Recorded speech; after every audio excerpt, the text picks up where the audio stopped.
गोंदिया जिल्ह्यात विविध क्षेत्रात उल्लेखनीय कामगिरी करणाऱ्या लोकांचा गोंदिया जिल्हा मराठी पत्रकार संघाच्या वतीने मीडिया रत्न पुरस्कार देऊन सन्मान करण्यात आला आहे।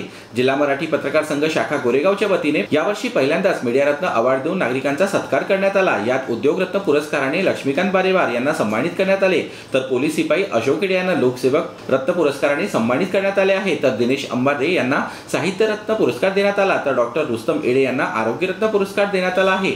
सोबतच युवा शेतकरी पंकज पटले यांना कृषी रत्न पुरस्काराने सन्मानित करण्यात आले।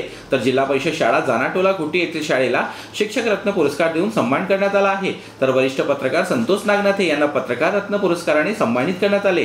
तर गोरेगाव तालुक्यातील मलपुरी हा गाव गुन्हेमुक्त गाव असल्याने या गावाला गुन्हेमुक्त रत्न अवॉर्ड देऊन सन्मान करण्यात आला आहे। तर गोरेगाव शहरातील सामाजिक कार्यकर्ते सुरेश रांगडाले यांना समाजरत्न पुरस्कार देण्यात आला असून या कार्यक्रमाला माजी आमदार हेमंत पटले, जिल्हा परिषद सदस्य जितेंद्र कटरे, भाजप युवक जिल्हाध्यक्ष ओम कटरे, कलाकार जीवन लंजे हे प्रमुख पाहुणे म्हणून उपस्थित होते। तर या कार्यक्रमाला गोरेगाव तालुक्यातील नागरिकांनी देखील मोठी गर्दी केली होती।